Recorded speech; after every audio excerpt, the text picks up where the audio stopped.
Assalamualaikum warahmatullahi wabarakatuh. Perkenalkan, nama saya Naura Afifa dengan NIM 12410020046.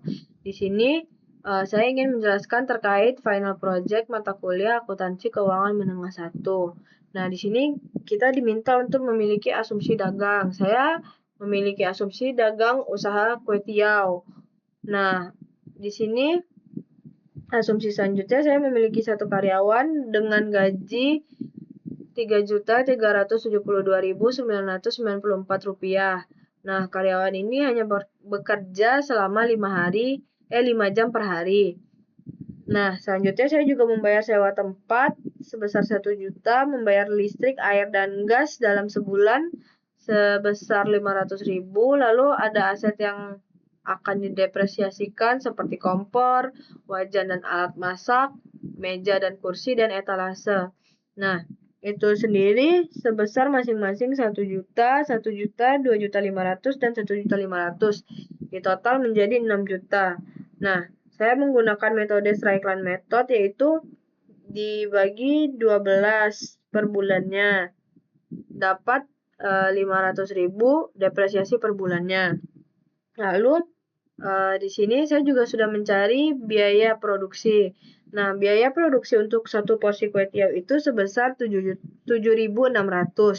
Nah, jika dalam satu hari penjualan itu biasanya 40 porsi. Nah, itu sendiri menjadi 304.000 untuk biaya produksinya. Nah, jika saya hanya berjualan 5 hari dalam seminggu, maka 5 dikali 304.000 yaitu 1.520.000.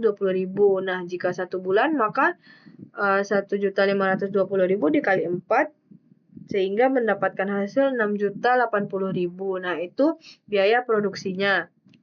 Lalu selanjutnya saya satu bulannya itu menjual 840 porsi. Nah, harga jualnya 20.000. Jadi pendapatan per bulan saya 16.800.000. Lalu biaya bahan bakunya tadi dikalikan dari porsi yang dijual dikali 7.600, yaitu 6.384.000 atau disebut juga COGS. Nah, biaya tetap per bulannya seperti gaji karyawan, sewa tempat, listrik, air, dan gas, lalu depresiasi. Nah, itu semua hasilnya 5.372.994 rupiah. Lalu kita harus menghitung total cost, yaitu COGS ditambah operating expense sebesar 11.756.994 rupiah.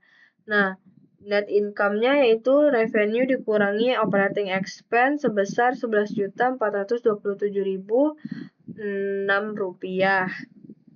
Selanjutnya ada income statement, di mana income statement ini saya susun per bulan setiap periodenya. Nah, yaitu revenue yang didapatkan 840 porsi dikali 20.000 menjadi 16.800. Lalu dikurangi dengan COGS sebesar 840 porsi dikali 7.600 menjadi hasilnya 6.384.000. Nah, itu dikurang menjadi dapat gross profit. Nah, gross profitnya sebesar 10.416.000. Lalu ada operating expense sebesar 7.372.994 rupiah. Ada salary expense yaitu gaji karyawan tadi, ada rent expense 1 juta, utility expense 500, depreciation 500, sehingga total operating expense saya sebesar 12.745.988 rupiah.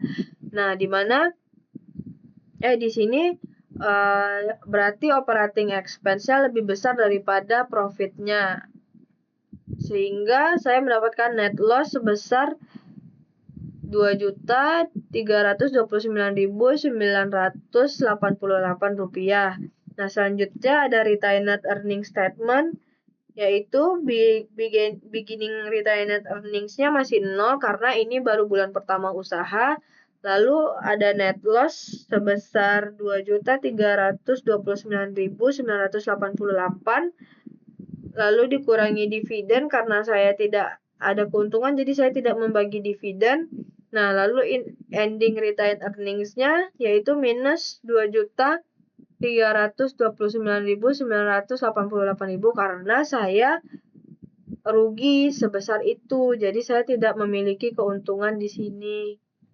Lalu ada statement of financial position, yaitu classified statement of financial position, di mana aset, liability, dan equity-nya dikelompokkan. Nah, di sini saya memiliki current asset sebesar total 36.500.000 dan total non current asset saya 13 juta. Nah, sehingga total aset saya 49.500.000. Lalu liabilities-nya 0 karena saya tidak meminjam apa-apa ke bank. Nah, total equity-nya 49.500.000 sehingga balance antara total aset dan total equity. Sekian yang bisa saya sampaikan, kurang dan lebihnya mohon dimaafkan. Wassalamualaikum warahmatullahi wabarakatuh.